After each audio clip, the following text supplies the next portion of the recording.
Mari kita terus doakan Pentakosta ketiga. Pentakosta ketiga adalah pencurahan Roh Kudus yang dahsyat di zaman ini, melebihi yang terjadi di Azusa Street. Pentakosta ketiga akan mengakibatkan peniwaian jiwa yang terbesar dan yang terakhir sebelum Tuhan Yesus datang kembali. Pentakosta ketiga akan membangkitkan generasi Yeremia, yaitu anak-anak muda yang dipenuhi Roh Kudus, cinta mati-matian kepada Tuhan Yesus, tidak kompromi terhadap dosa, dan akan bergerak untuk memenangkan jiwa. Pentakosta ketiga lahir di Indonesia dan bergerak ke bangsa-bangsa. Gerakan ini dari timur ke barat dan akan kembali ke Yerusalem. Pentakosta ketiga akan memberikan kuasa untuk menyelesaikan amanat agung, dan setelah itu Tuhan Yesus datang kembali. Amin.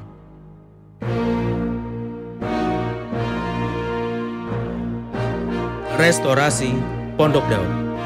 Prajurit-prajurit Tuhan yang gagah perkasa, yang mempunyai gaya hidup, doa, pujian, dan penyembahan bersama-sama dalam unity siang dan malam, yang melakukan kehendak Bapa pada zaman ini. Mari kita membaca firman Tuhan dari Mazmur 91. Dalam lindungan Allah. Orang yang duduk dalam lindungan yang maha tinggi dan bermalam dalam naungan yang maha kuasa akan berkata kepada Tuhan, tempat perlindunganku dan kubu pertahananku, Allahku yang kupercayai. Sungguh, Dialah yang akan melepaskan engkau dari jerat penangkap burung, dari penyakit sampar yang busuk. Dengan kepaknya, ia akan menudungi engkau, di bawah sayapnya, engkau akan berlindung. Kesetiaannya ialah perisai dan pagar tembok. Engkau tak usah takut terhadap kedahsyatan malam, terhadap panah yang terbang di waktu siang, terhadap penyakit sampar yang berjalan di dalam gelap, terhadap penyakit menular yang mengamuk di waktu petang. Walau 1.000 orang rebah di sisimu dan 10.000 di sebelah kananmu, tetapi itu tidak akan menimpamu. Engkau hanya menontonnya dengan matamu sendiri dan melihat pembalasan terhadap orang-orang fasik. Sebab Tuhan ialah tempat perlindunganmu, yang maha tinggi telah kau buat tempat perteduhanmu. Malapetaka tidak akan menimpa kamu, dan tulah tidak akan mendekat kepada kemahmu. Sebab malaikat-malaikatnya akan diperintahkannya kepadamu untuk menjaga engkau di segala jalanmu. Mereka akan menatang engkau di atas tangannya, supaya kakimu jangan terantuk kepada batu. Singa dan ular tedung akan kau langkahi. Engkau akan menginjak anak singa dan ular naga. Sungguh, hatinya melekat kepadaku, maka aku akan meluputkannya, aku akan membentenginya, sebab ia mengenal namaku. Bila ia berseru kepadaku, aku akan menjawab. Aku akan menyertai dia dalam kesesakan, aku akan meluputkannya dan memuliakannya. Dengan panjang umur akan kukenyangkan dia, dan akan kuperlihatkan kepadanya keselamatan daripadaku.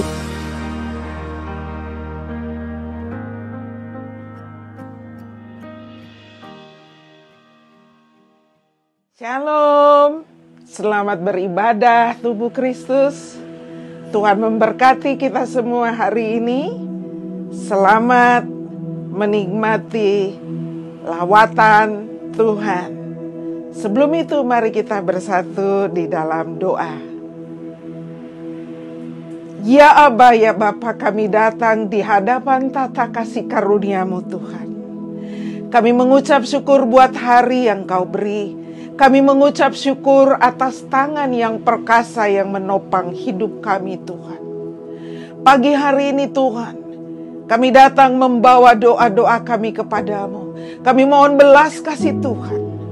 Teristimewa kami mau menaikkan doa bagi bangsa dan negara kami. Bapa yang baik, bangsa ini ada di dalam tangan Tuhan. Bangsa ini ada di dalam perhatian Tuhan. Bangsa ini ada di dalam agenda Tuhan. Karena itu Bapa, kami minta kepadamu, Pulihkan bangsa ini seperti Engkau memulihkan tanah Negeb yang kering ya Tuhan. Pulihkan dari COVID-19. Pulihkan ekonomi bangsa ini Tuhan.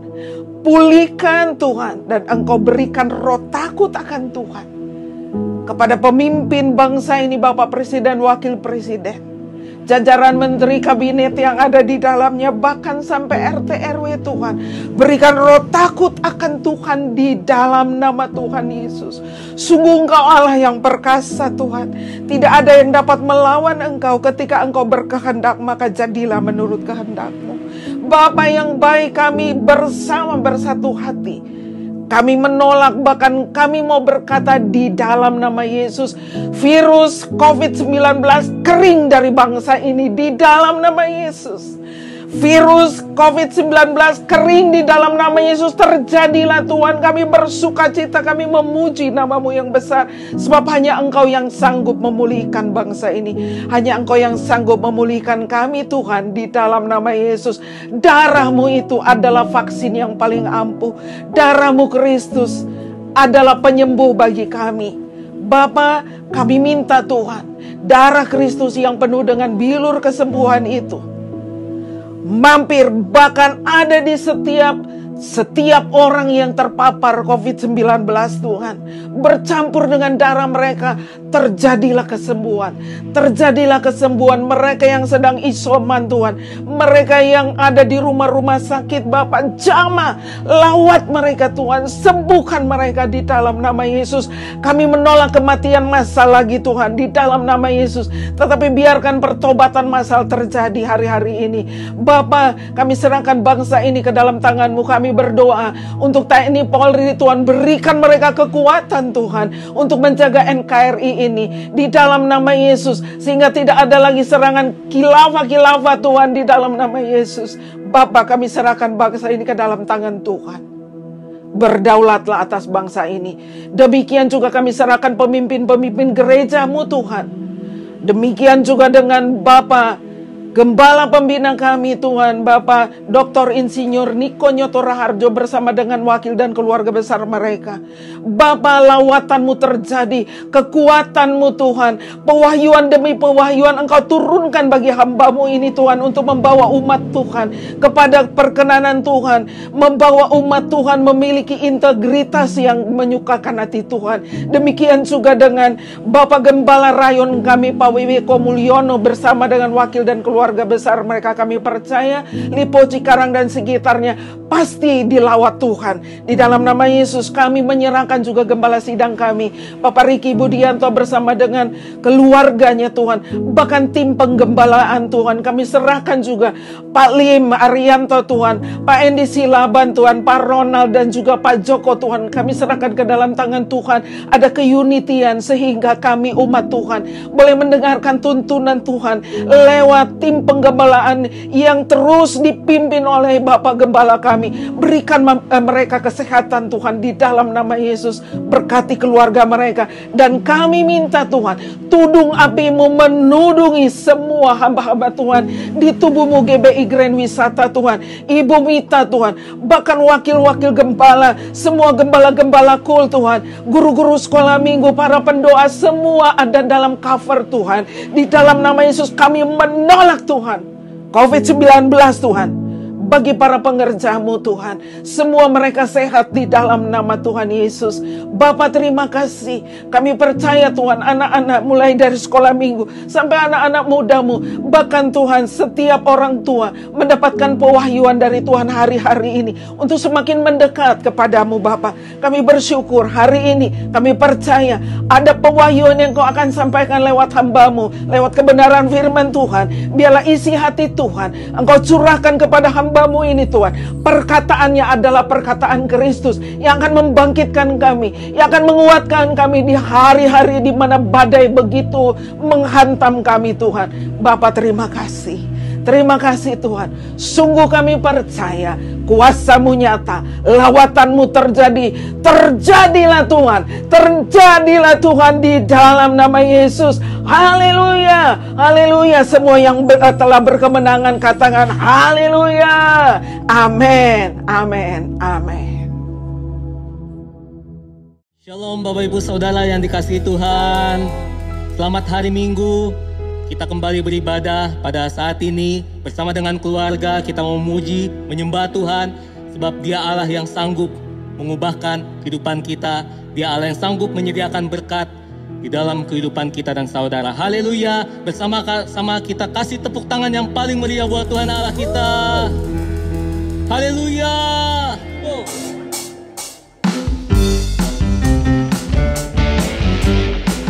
Sebab Tuhan Allah kita adalah Raja yang maha besar. Mari bersama-sama kita mau tepuk tangan buat Tuhan Allah kita. Tuhan Raja maha besar.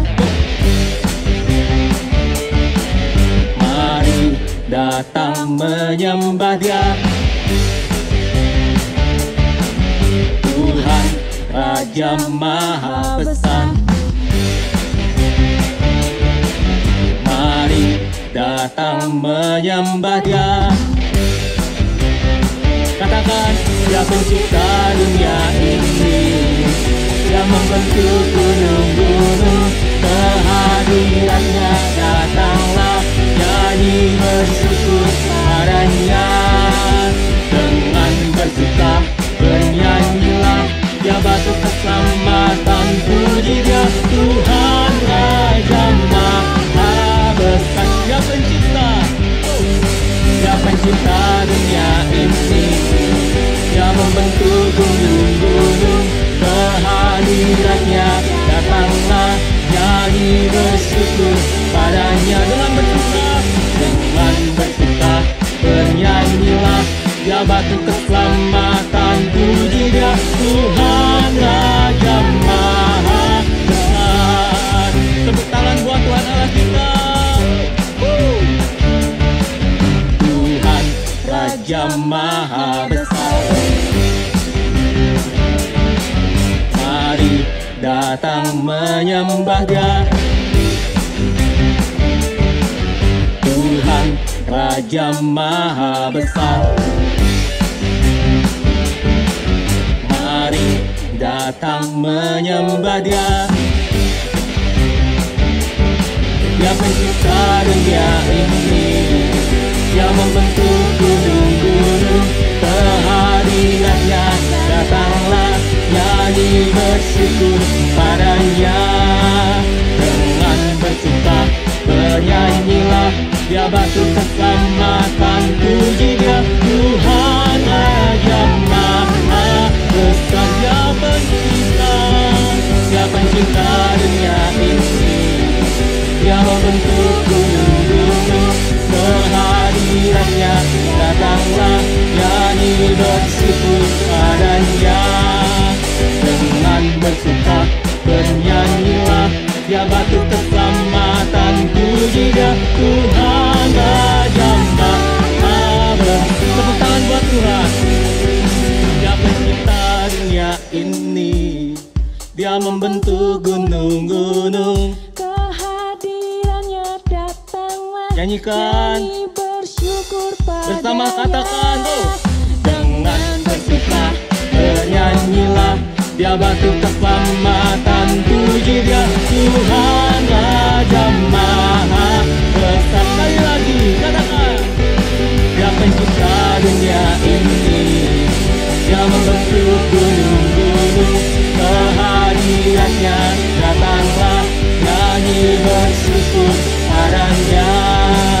Dengan bersuka bernyanyilah, Dia batu keselamatan, puji Dia. Tuhan Raja maha besar. Tuhan Raja maha besar. Tuhan Raja maha besar. Tepuk tangan buat Tuhan. Haleluya. Silakan haleluya. Kau Tuhan yang memberikan kami sukacita. Terima kasih ya Tuhan, terima kasih. Ya sukacita itu boleh penuh di dalam tiap hidup kami ya Tuhan. Terima kasih ya Tuhan. Sekalipun bumi ini bergoncang, sekalipun kehidupan ini ya Tuhan Yesus bergoncang, namun kasih setiamu tetap selalu ada buat kami. Namun Engkau Allah tetap selalu ada di dalam kehidupan kami. Kami percaya kepadamu ya Tuhan. Thank you Jesus. Thank you Jesus. Betapa dahsyat Engkau Tuhan, pencipta segala yang ada, dulu sekarang sampai selamanya. Hanya Engkau Tuhan, tak terselami pikiranmu, tak terukur panjang setiamu, dulu sekarang sampai selamanya. Hanya Engkau Tuhan, ku sembah Engkau Yesus. Hanya Engkau Allah di hidupku,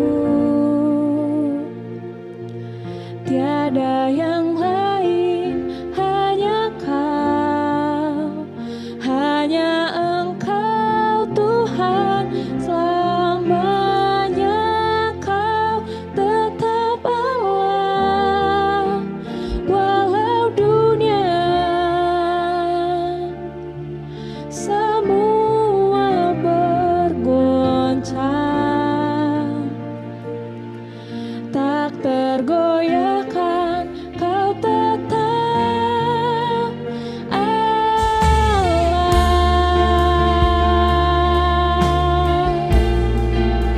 Terima kasih ya Tuhan, terima kasih ya Tuhan. Oh.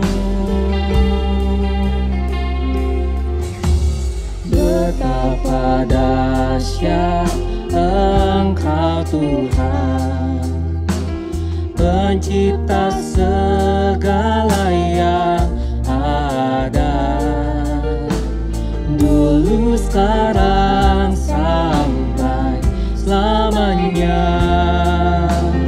Hanya Engkau Tuhan, tak terselami pikiranmu, tak terukur panjang setiamu, dulu sekarang sampai selamanya. Hanya Engkau Tuhan. Oh. Ku sembah Engkau Yesus. Hanya Engkau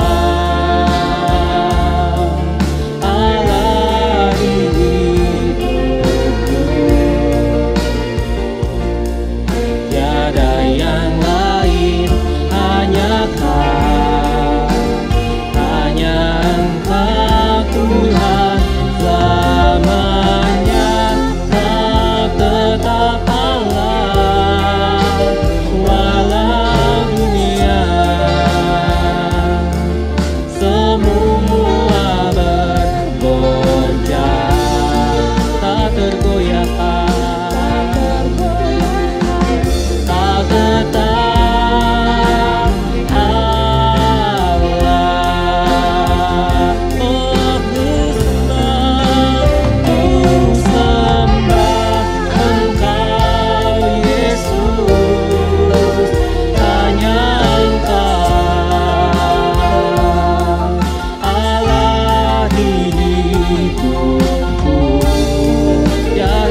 Engkau, Yesus, hanya Engkau, Allah di hidupku. Tiada yang lain, hanya Kau, hanya Engkau Tuhan selamanya. Kau tetap Allah, walau dunia semua bergoncang, tak tergoyahkan, Kau tetap Allah. Angkat kedua tanganmu saudara dan katakan di hadapan Tuhan, ku sembah Engkau, Yesus, hanya Engkau. Kaulah Allah dalam hidup kami. Yes Lord, yes Lord. Sebab tiada yang lain Tuhan, Tiada yang lain, hanya Kau, hanya Engkau Tuhan selamanya. Kau tetap Allah, walau dunia. Thank you Jesus. semua bergoncang, Tak tergoyahkan, tak tergoyahkan. Kau tetap Allah. Mari bersama kita menyembah Tuhan saat ini. Oh haleluya. Oh Kaulah Allah dalam hidup kami. Tiada yang lain Tuhan. Oh hanya Kau satu. Oh yang kami sembah. Oh kami agungkan.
Shalom saudara, pada Voice of Pentecost hari ini kita akan melanjutkan pembahasan mengenai Gender Identity Challenge dan LGBTQ bagian yang kedua.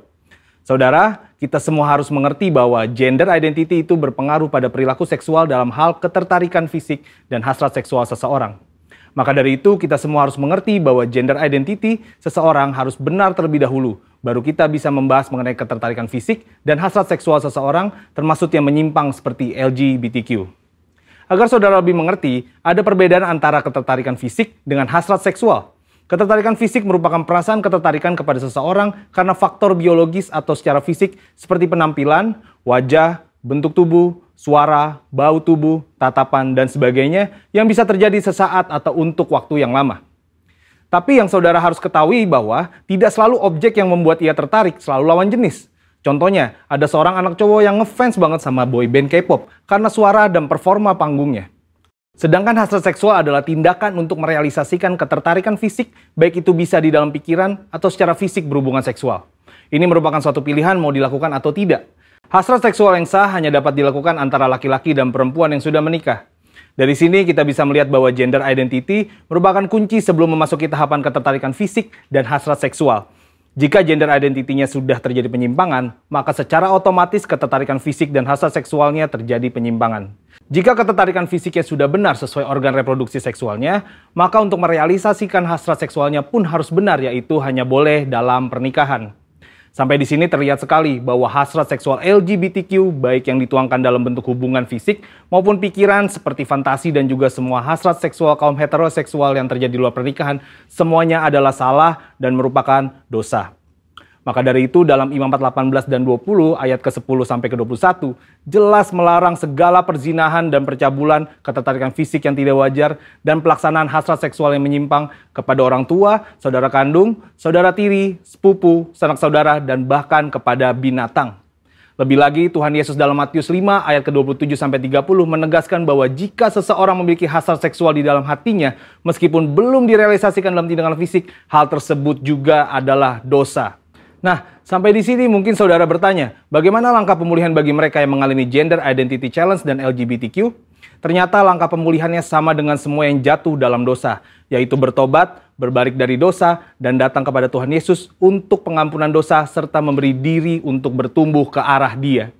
Dan juga dalam hal hasrat seksual, orang-orang percaya dipanggil untuk menyalipkan segala keinginan daging yang berdosa, serta mengendalikannya sebagai bagian dari disiplin rohani. Maka dari itu yang paling terpenting ialah bagaimana langkah kita sebagai anak mudanya Tuhan dalam menanggapi LGBTQ ini. Saudara bisa melakukan 3M.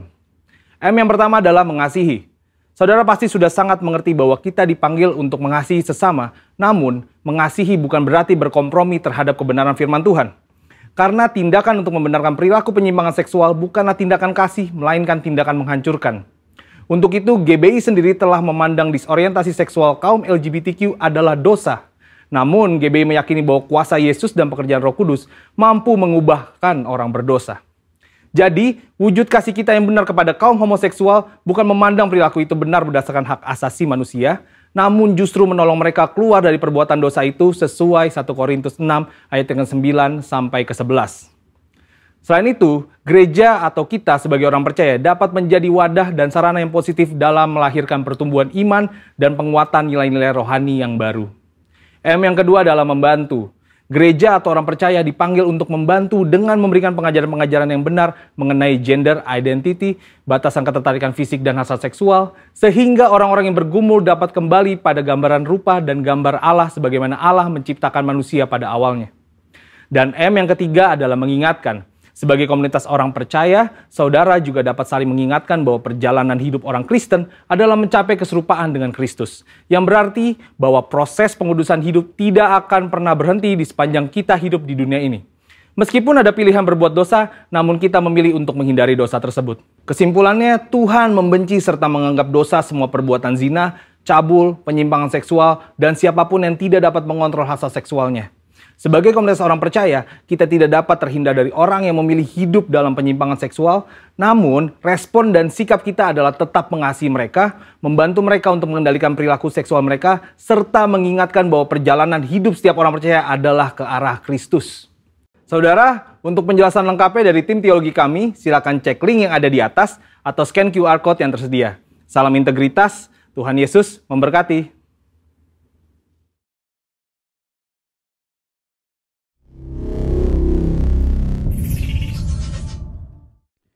Salam Bapak Ibu semuanya, puji Tuhan kita sudah memuji dan meninggikan nama Tuhan Yesus.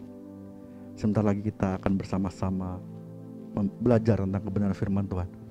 Tapi sebelumnya Bapak Ibu, mari saya undang Bapak Ibu untuk kita sama-sama berdoa.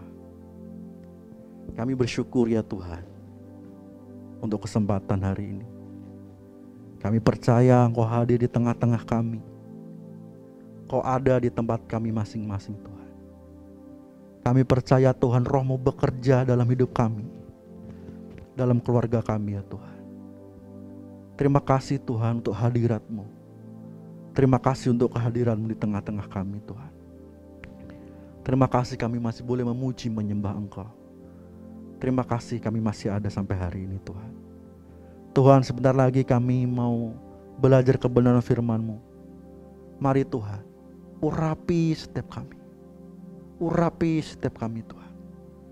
Berbicaralah kepada kami pribadi lepas pribadi Tuhan.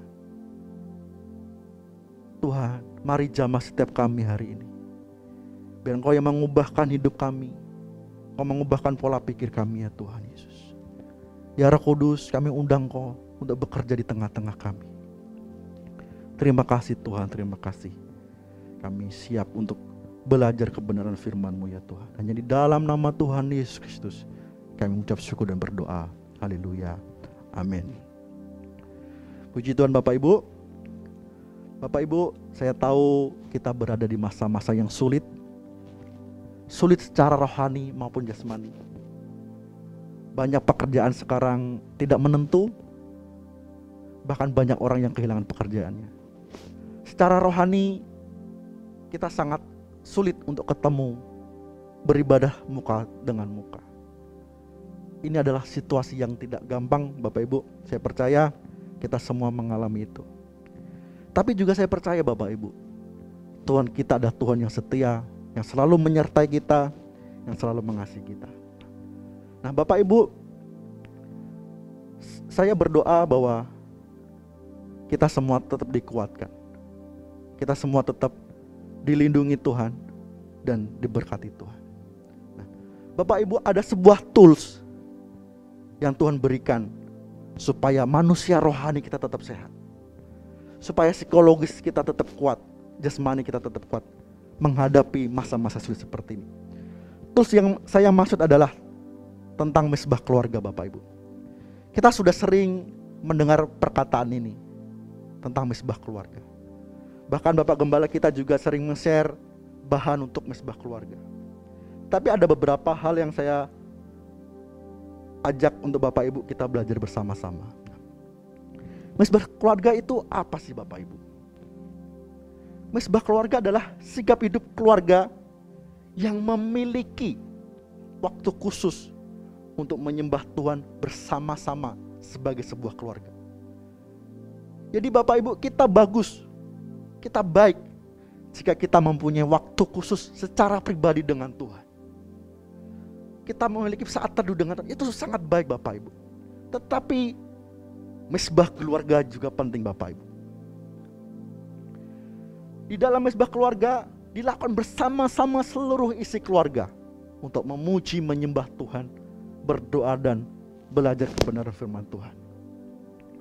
Nah, Bapak Ibu, manusia yang pertama kali yang melakukan, yang memiliki mesbah doa adalah Nuh.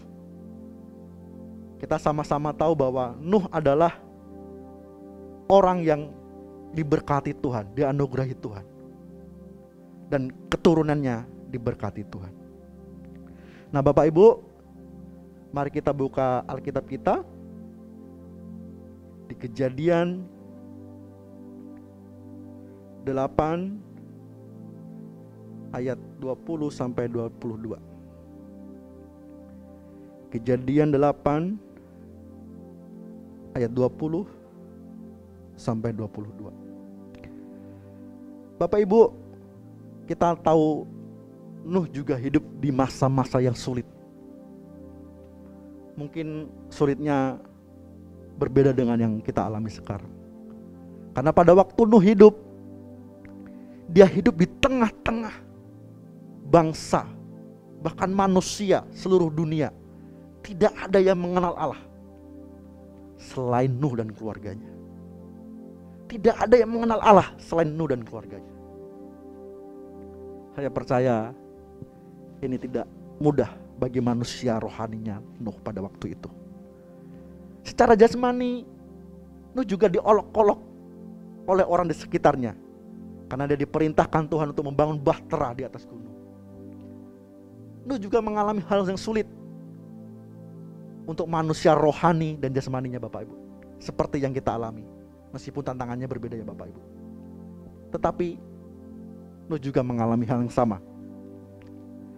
Nah, kita tahu bahwa Nuh setelah dia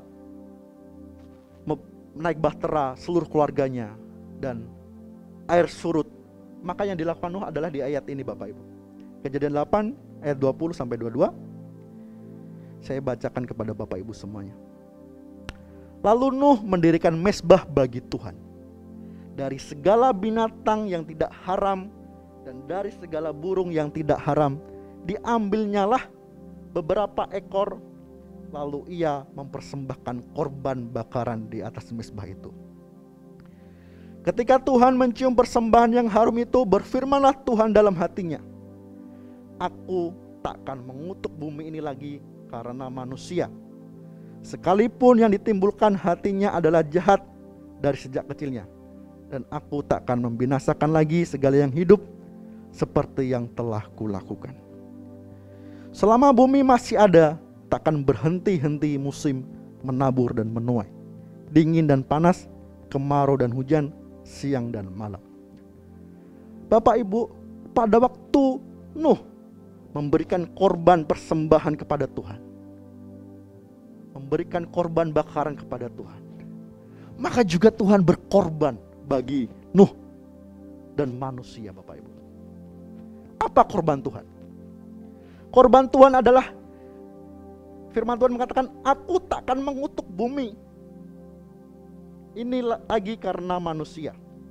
Jadi korban Tuhan pada waktu, saat itu adalah dia berjanji, dia tidak akan mengutuk bumi lagi. Meskipun manusia akan berbuat jahat, Tuhan berjanji, Tuhan tidak akan mengutuk. Tuhan tidak akan membinasakan lagi segala yang hidup seperti yang telah dilakukan. Jadi ada dua korban Bapak Ibu. Pada waktu keluarga Nuh memberikan korban, maka Tuhan juga memberikan korban. Pada waktu di bumi ada korban, surga juga memberikan korban. Saya juga percaya Bapak Ibu, jika keluarga kita ada korban untuk Tuhan, surga juga berkorban buat keluarga kita. Yang percaya katakan amin. Nah Bapak Ibu, dikatakan firman Tuhan, ketika Tuhan mencium persembahan yang harum, saya percaya Bapak Ibu, yang membuat persembahan harum bukan hewannya Bapak Ibu, bukan daging yang terbakar, tetapi persembahan yang muncul dari dalam hati kita, dari dalam hatinya Nuh, karena dia mengasihi Tuhan, karena dia mencintai Tuhan. Jika Tuhan mengendaki korban hewannya, Tuhan bisa membakar semua hewan Bapak Ibu, karena Tuhanlah pemilik hewan, korban bakaran di seluruh dunia ini. Tuhan yang menciptakan itu. Tetapi Tuhan tidak tertarik kepada hewannya, kepada sarananya, kepada metodenya. Tidak Bapak Ibu, Tuhan tertarik dari hati Nuh. Itu yang membuat persembahan itu berbau harum di hadapan Tuhan. Kita ingat Kain dan Habel. Mereka sama-sama memberikan persembahan kepada Tuhan. Tetapi Tuhan bukan melihat jenis persembahannya, tapi Tuhan melihat hati yang memberikan persembahan itu Bapak Ibu. Perjanjian lama, orang berkorban dengan memberikan hewan korban persembahan, korban dibakar di mezbah Tuhan. Tetapi di perjanjian baru Bapak Ibu, orang memberikan korban dengan pujian dan penyembahan. Saya juga percaya Bapak Ibu, penyembahan yang berbau harum di hadapan Tuhan bukanlah penyembahan dengan lirik-lirik yang sangat bagus, bukan dengan musik yang megah, tetapi dari hati Bapak Ibu. Jika Tuhan hanya menyukai suara yang bagus, alat musik yang megah, malaikat di surga lebih bagus lagi Bapak Ibu menyanyinya, menyembahnya lebih bagus lagi, dan alatnya lebih megah lagi Bapak Ibu. Tetapi pujian penyembahan yang berbau harum di hadapan Tuhan adalah pujian yang keluar dari dalam hati Bapak Ibu semua. Tuhan bisa membuat batu untuk menyembah Tuhan, tetapi dia tidak melakukan itu. Tuhan mencari hati yang menyembah. Bapak Ibu, kita tahu hari ini bahwa penyembahan yang harum, korban yang harum di hadapan Tuhan, bukan metodenya, bukan apa yang kita korbankan, bukan apa yang kita nyanyikan, bukan sarana yang kita pakai, tetapi yang berasal dari dalam hati kita. Itulah yang menyenangkan hati Tuhan, dan itu yang membuat surga berkorban untuk bumi. Jadi Bapak Ibu, mari sama-sama belajar. Kita memberi korban persembahan dari dalam hati kita. Apapun itu korban kita, korban pujian penyembahan, korban persembahan dan lain sebagainya. Korban yang berbau di hadapan Tuhan, berbau harum di hadapan Tuhan, adalah korban yang timbul, yang muncul dari dalam hati kita yang mengasihi Tuhan. Nah Bapak Ibu, sekali lagi, pada waktu di keluarga kita ada korban persembahan yang dari dalam hati kita, maka surga juga akan berkorban buat kita. Pada waktu di bumi ada korban, maka di surga juga ada akan korban. Sungguh luar biasa kita belajar dari keluarga Nuh Bapak Ibu. Pada waktu mereka mendirikan mezbah keluarga, maka keluarga mereka diberkati. Bapak Ibu, saya tahu ada banyak hal, ada berbagai manfaat mezbah keluarga yang kita tahu. Tapi hari ini saya mengajak Bapak Ibu belajar 3 saja Bapak Ibu. Karena terlalu banyak, kalau banyak nanti kita tidak akan selesai. Nah, yang pertama yang saya catat adalah mezbah keluarga meningkatkan ikatan kasih di dalam keluarga. Kita buka Alkitab kita di Matius 12 ayat 25. Matius 12 ayat 25. Saya bacakan buat Bapak Ibu semuanya. Tetapi Yesus mengetahui pikiran mereka lalu berkata kepada mereka, setiap kerajaan yang terpecah-pecah pasti binasa. Dan setiap kota atau rumah tangga yang terpecah-pecah tidak dapat bertahan. Bapak Ibu, mezbah keluarga meningkatkan ikatan kasih di dalam keluarga kita. Kenapa Bapak Ibu? Karena pada waktu kita menyembah Tuhan yang penuh kasih, maka kita akan menjadi pribadi yang penuh kasih. Pada waktu seluruh anggota keluarga kita menyembah Tuhan penuh kasih, maka seluruh anggota keluarga kita juga akan penuh kasih. Karena Tuhan kita adalah Tuhan yang sabar. Tuhan kita sembah Tuhan yang sabar, maka seluruh anggota keluarga akan menjadi pribadi yang sabar. Karena Tuhan kita setia, maka orang yang menyembahnya akan menjadi pribadi yang setia. Bapak Ibu bisa bayangkan, jika keluarga saling mengasihi, saling setia, saling mengalah, mendahulukan yang lain, saling merendahkan hati, saling sopan, saling menghormati, saling mengasihi, maka suasana surga terjadi dalam keluarga kita. Bapak Ibu, kita sering dengar perkataan bahwa kita akan menyerupai dengan apa yang kita sembah. Jika kita menyembah uang, Maksud saya kita menghabiskan waktu kita untuk mencari uang. Kita akan menjadi seperti uang. Sifat kita Bapak Ibu. Kita akan serakah.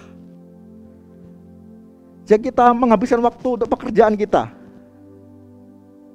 akan menjadi seperti itu. Tetapi jika kita menyembah Tuhan yang penuh kasih, yang setia, yang panjang sabar, kita akan menjadi pribadi seperti Tuhan. Dan itu akan membuat keluarga kita semakin indah Bapak Ibu semuanya. Bapak Ibu, saya sering bilang kepada teman-teman yang masih single, jikalau kamu menikah, jangan pernah memilih pasangan yang tidak bisa membangun hubungan pribadi dengan Tuhan. Dia saja tidak bisa membangun hubungan pribadi dengan Tuhan, apalagi dia mengajak kamu, apalagi dia memimpin keluarganya untuk mempunyai hubungan pribadi dengan Tuhan. Padahal pada waktu mereka punya hubungan pribadi dengan Tuhan, pada waktu mereka menyembah Tuhan, mereka akan menjadi seperti Tuhan. Mereka akan menjadi karakternya seperti Tuhan, kasihnya seperti Tuhan. Jadi Bapak Ibu, fungsi mesbah keluarga yang pertama adalah meningkatkan ikatan kasih di dalam keluarga kita. Yang kedua, fungsi mesbah keluarga yang kedua adalah menjadi perisai dalam keluarga. Bukan hanya perisai dari perpecahan Bapak Ibu, perpecahan antara suami dan istri, perpecahan antara orang tua dan anak, tetapi perisai yang luar biasa. Nah, Bapak Ibu, kita ingat bahwa pada waktu bangsa Israel di tanah Mesir, Tuhan memberikan tulah untuk bangsa Mesir supaya bangsa Israel dilepaskan dan dibebaskan. Nah, tulah itu adalah kematian anak-anak di Mesir, Bapak Ibu. Pada waktu bangsa Israel di tanah Mesir, sebelum tulah itu diturunkan Tuhan memerintahkan kepada seluruh bangsa Israel supaya dia memberikan persembahan seekor domba atau kambing jantan yang terbaik, yang tidak bercacat celah. Seekor domba atau kambing jantan yang terbaik, yang tidak bercacat celah. Lucunya lagi Bapak Ibu, yang sudah diisolasi 14 hari. Saya nggak tahu ada hubungannya nggak dengan sekarang. Bapak Ibu, pada waktu orang Israel ini menyembelih korban itu dan mengoleskannya di atas pintu mereka, maka malaikat maut melewati rumah bangsa Israel. Tetapi bagi bangsa Mesir yang tidak ada darah korban dari anak domba, maka anaknya akan meninggal, akan didatangi oleh malaikat maut. Bapak Ibu, saya percaya hari ini bahwa mesbah keluarga fungsinya adalah menjadi perisai dalam hidup kita. Kita tahu Bapak Ibu, sekarang masih banyak kasus COVID yang terjadi masuk dalam keluarga-keluarga. Saya percaya hari ini bahwa jika ada korban di dalam keluarga kita, jika ada mesbah Tuhan di dalam keluarga kita, jika mesbah itu ada dalam keluarga kita, maka ada perisai Tuhan dalam hidup kita. Bapak Ibu, dulu saya beberapa kali mengikuti atau menemani almarhum Bapak Gembala kita pelayanan ke rumah sakit, menjenguk orang yang sedang sakit. Nah Bapak Ibu, ada satu kelebihan yang saya lihat dari Bapak Gembala kita, almarhum Bapak Gembala kita, bahwa beliau ini mempunyai karunia marifat Bapak Ibu. Dia tuh tahu isi hati orang itu, seseorang. Nah, Bapak Ibu, beberapa kali saya menemani beliau menjenguk orang sakit di rumah sakit dan mendoakan. Salah satu pesannya karunia marifat itu keluar Bapak Ibu, dia mendapat pesan bahwa Tuhan mengizinkan sakit ini supaya dia mempunyai waktu, supaya orang yang sakit ini mempunyai waktu dengan Tuhan. Dan itu saya lihat beberapa kali Bapak Ibu. Bapak Ibu, kadang-kadang kita terlalu sibuk dengan pekerjaan kita. Kita terlalu sibuk dengan urusan kita. Bahkan kita terlalu sibuk dengan pelayanan kita. Kita tidak punya waktu untuk membangun hubungan dengan Tuhan. Bapak Ibu, hubungan dengan Tuhan adalah perisai. Pada waktu ada korban di dalam keluarga kita, korban persembahan yang timbul dari dalam hati, di situ Tuhan hadir dan Tuhan memberikan perisai dalam hidup kita. Beberapa waktu lalu Bapak Ibu, belum lama, beberapa hari yang lalu, saya ketemu dengan salah satu sahabat kita. Saya datang ke rumahnya untuk ada urusan sedikit Bapak Ibu. Saya menerapkan protokol dan saya tidak masuk di rumahnya karena beliau sudah agak berumur, jadi saya di luar dan agak jauh sambil ngobrol sama dia. Nah, dia kesaksian Bapak Ibu, istrinya kesaksian, di situ ada istri dan suaminya. Suaminya ini kerja di suatu tempat, dan seluruh teman kerjanya, bahkan atasannya, semua sudah pernah terpapar COVID-19, termasuk atasannya terpapar 2 kali Bapak Ibu. Tetapi teman saya ini, dia tidak terpapar. Kadang-kadang dia sehari bisa swab antigen 2 kali sampai 3 kali. Setiap masuk kerja dia pasti di swab Bapak Ibu. Pada waktu dia flu sedikit, temannya nantangin, "Ayo Bapak tes, Bapak pasti COVID nih." Tapi dia berani, "Ayo tes." Hasilnya negatif. Jadi Bapak Ibu, teman saya ini ada perlindungan Tuhan. Istrinya cerita seperti itu Bapak Ibu. Terus istrinya nambahin, "Mungkin itu karena saya berdoa tiap hari buat suami saya. Saya berdoa buat dia supaya dia tidak terpapar karena dia sudah agak berumur." Bapak Ibu, saya percaya pada waktu ada korban di dalam keluarga kita, ada perlindungan Tuhan dalam keluarga kita.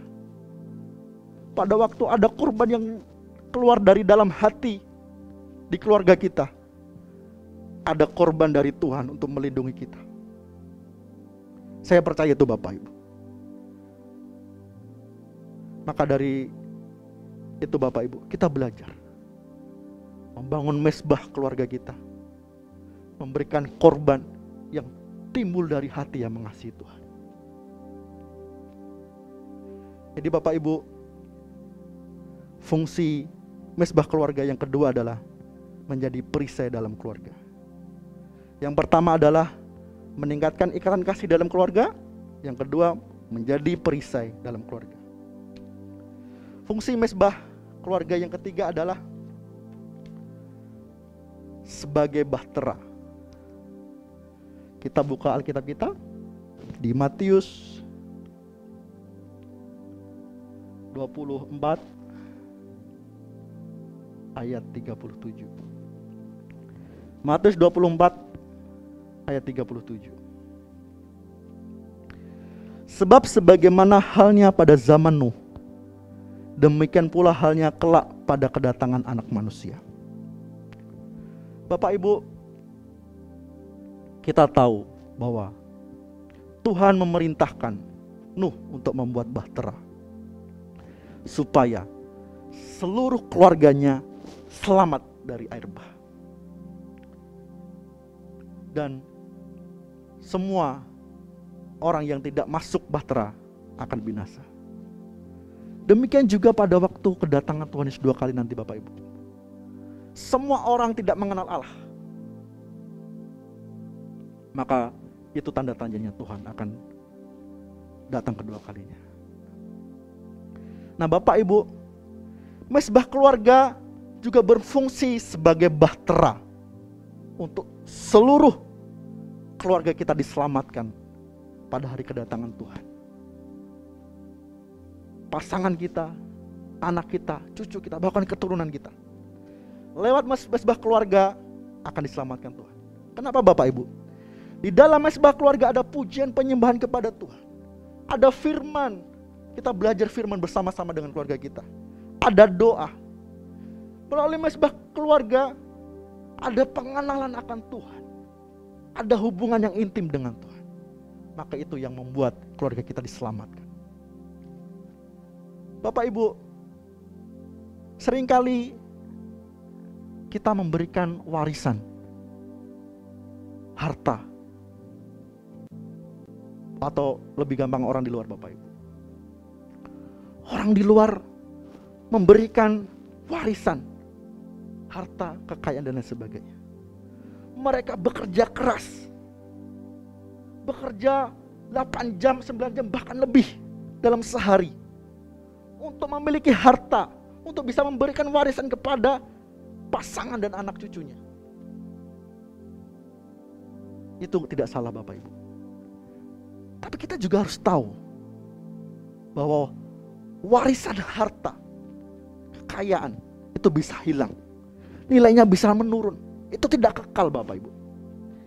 Yang perlu kita perhatikan adalah selain kita memberikan warisan harta dan kekayaan, kita juga perlu memberikan warisan keselamatan yang sifatnya adalah kekal sepanjang umur hidupnya, bahkan untuk selama-lamanya Bapak Ibu. Jika kita mau memberikan warisan yang tidak kekal, kita menghabiskan banyak waktu. Kita mendapatkan harta yang banyak untuk kita wariskan, kita menghabiskan banyak waktu untuk bekerja. 8-9 jam atau lebih. Berapa waktu yang kita berikan kepada pasangan, kepada anak kita, kepada keluarga kita, supaya mereka mempunyai keselamatan yang bersifat kekal Bapak Ibu. Adakah 9 jam? Sangat jarang saya temukan Bapak Ibu. Adakah 1 jam? Bapak Ibu, kita harus berpikir bahwa masa yang akan datang belum tentu lebih baik daripada sekarang. Tetapi untuk menjamin bahwa keturunan kita, keluarga kita tetap memiliki kehidupan yang takut akan Tuhan adalah dengan cara mengajari mereka, memberikan teladan. Saya yakin Bapak Ibu, ini bukan usaha sehari 2 hari, bukan usaha setahun 2 tahun. Yang saya maksud usaha itu Bapak Ibu, bukan sekedar memberi khotbah kepada keluarga kita, bukan sekedar menyuruh, memerintah, tapi menjadi teladan. Itu adalah usaha. Saya percaya ini bukan usaha yang sebentar. Ini butuh kerja keras, butuh pengorbanan, butuh continue Bapak Ibu. Bapak Ibu,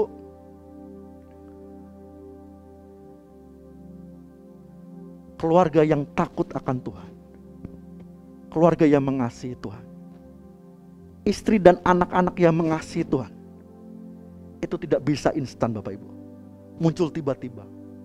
Tidak bisa Bapak Ibu. Tiba-tiba anaknya bangun pagi-pagi, dia menjadi anak yang mengasihi Tuhan, karakternya seperti Kristus, menjadi penurut kepada orang tua. Tidak ada Bapak Ibu. Tidak ada pribadi yang mengasihi Tuhan bisa tiba-tiba. Secara tiba-tiba tidak bisa Bapak Ibu. Secara instan tidak bisa. Perlu usaha, perlu ketekunan, perlu konsisten, perlu kesabaran.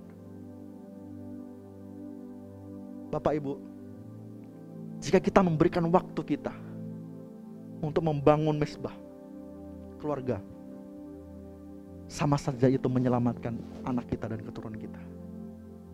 Mungkin kita tidak bisa mewariskan banyak harta dan warisan, tapi jika kita mewariskan iman, hati yang mengasihi Tuhan, karakter yang seperti Kristus, saya percaya hidupnya akan bahagia. Hidupnya akan menjadi hidup yang berhasil keturunan kita, Bapak Ibu semuanya. Bapak Ibu, saya punya kesaksian sedikit Bapak Ibu yang belum lama saya alami. Beberapa bulan yang lalu saya sedang mengantarkan anak kedua saya imunisasi. Nah Bapak Ibu, itu imunisasi udah agak malam karena kita sangat ramai sekali yang ke dokter itu. Jadi kita agak lama menunggunya. Nah ini terjadi sebelum wabah COVID merebak lagi ya Bapak Ibu. Bapak Ibu, pada waktu saya jalan pulang, sudah agak malam, tiba-tiba di tengah jalan itu gerimis Bapak Ibu. Saya naik motor, istri saya menggendong anak saya yang kecil, dan saya bersama anak saya yang pertama di depan. Pada waktu di jalan, di flyover, sudah mulai gerimis Bapak Ibu. Mau meneduh, nggak ada karena flyover, nggak ada tempat neduh. Macet lagi Bapak Ibu, nggak bisa mundur, nggak bisa maju, macet. Padahal tuh hujan gerimis. Saya mengajak anak saya berdoa. Saya bilang, kakak kita berdoa ya sama Tuhan Yesus supaya hujannya diberhentikan sebelum kita sampai rumah ya gitu. Akhirnya saya berdoa dengan anak saya, dengan bahasa anak saya karena saya mengajari dia. Saya berdoa, Tuhan Yesus baik, jangan hujan dulu ya sebelum kami sampai rumah. Kalau sudah sampai rumah, boleh hujan Tuhan Yesus. Seperti itu Bapak Ibu. Dan puji Tuhan, Tuhan mendengarkan doa kami. Dan tidak hujan Bapak Ibu. Karena sudah malam, saya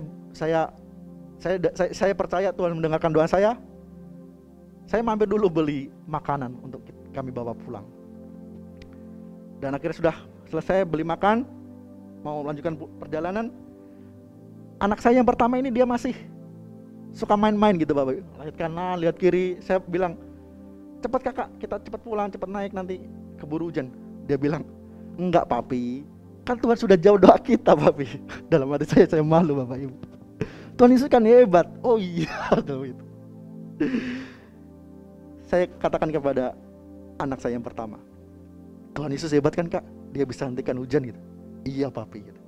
Tuhan Yesus luar biasa ya, Tuhan Yesus baik ya, Tuhan Yesus dengar doa kita. Iya papi, Tuhan Yesus luar biasa. Nah Bapak Ibu, beberapa hari kemudian anak keluarga kami kena batuk Bapak Ibu. Dari anak saya yang pertama, karena dia main sama teman-temannya, dia tertular batuk. Bisa nularin mamanya, nularin saya, dan nularin si kecil yang baru 3 bulanan Bapak Ibu. Nah Bapak Ibu, pada waktu bangun tidur pagi-pagi, anak yang pertama kami ini ngajakin saya berdoa Bapak Ibu. Mendoakan dedeknya yang kecil, masih kecil yang 3 bulan. Tapi saya bilang, tapi kakak yang berdoa ya. Karena selama ini saya atau istri yang berdoa. Akhirnya dia mulai berdoa. Tuhan berkati dedek, tenggorokan dedek, tenggorokan mami berkati Tuhan biar cepat sembuh. Bapak Ibu, saya bersyukur Tuhan menjawab doa saya hari itu. Dan anak saya bisa tahu dan melihat sendiri bahwa Tuhan hidup. Bapak Ibu, jujur saya juga belum sekonsisten mungkin untuk mendirikan Misbah Keluarga. Saya belum Bapak Ibu. Firman ini seperti pedang bermata dua untuk saya dan untuk Bapak Ibu semua. Pada waktu Pak Riki memberi kepercayaan kepada saya untuk menyampaikan tentang keluarga, saya bergumul Bapak Ibu. Tuhan, apa yang harus saya sampaikan? Tuhan memberikan Misbah Keluarga. Tapi saya ragu Bapak Ibu. Apakah ini suara Tuhan atau pikiran saya? Karena kita sudah sering dengar kataan Misbah Keluarga. Kita sudah sering mendengar tentang Misbah Keluarga. Mari kita dapat renungannya, tuntunannya. Tapi Bapak Ibu, saya yakin dari Tuhan. Pada waktu Tuhan bukakan sebuah artikel, survei, penelitian bahwa 80-90% orang Kristen tidak memiliki misbah keluarga. Saya menangis Bapak Ibu. Oh iya, saya tahu ini mau Tuhan. Saya minta tuntunan Tuhan. Tuhan, apa yang harus saya sampaikan? Jadi Bapak Ibu, saya tahu rasanya bahwa memulainya tidak gampang. Untuk konsisten itu tidak gampang. Tetapi harus kita mulai Bapak Ibu. Saya seringkali diingatkan anak saya yang pertama, "Papi, ayo berdoa Papi." Sebelum tidur, "Papi, ayo berdoa." "Mami, ayo berdoa." Karena maminya kecapean, kadang-kadang dia ngajakin saya sendiri Bapak. "Papi, ayo berdoa." Nggak ada mami, nggak apa-apa. Bapak Ibu, misbah keluarga sangat penting buat kita Bapak Ibu.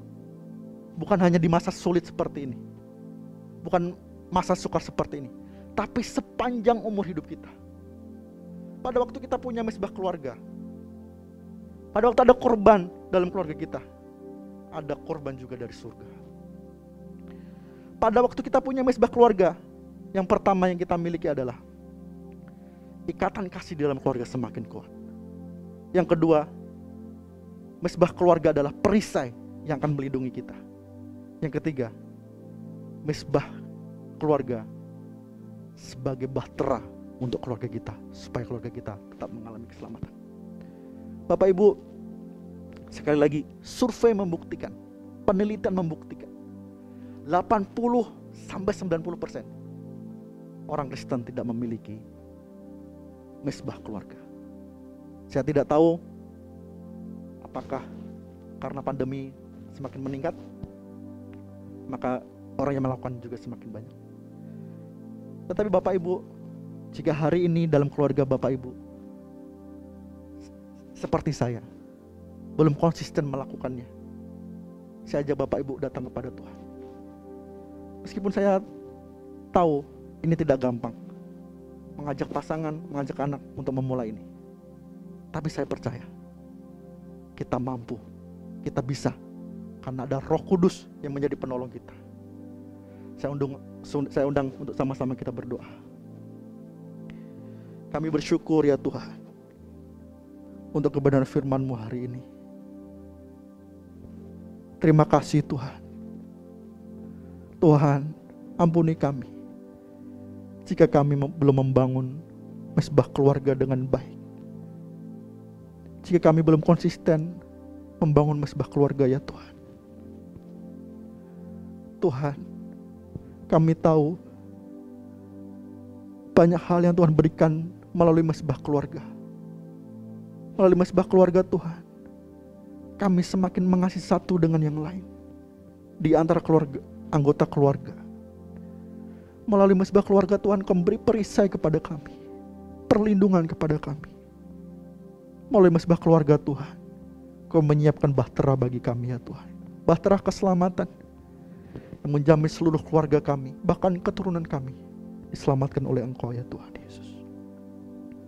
Tuhan, mari mampukan setiap kami, anak-anak-Mu, untuk memberi korban yang timbul dari hati kami, biar berbau harum di hadapan-Mu ya Tuhan, biar menyenangkan Engkau ya Tuhan Yesus.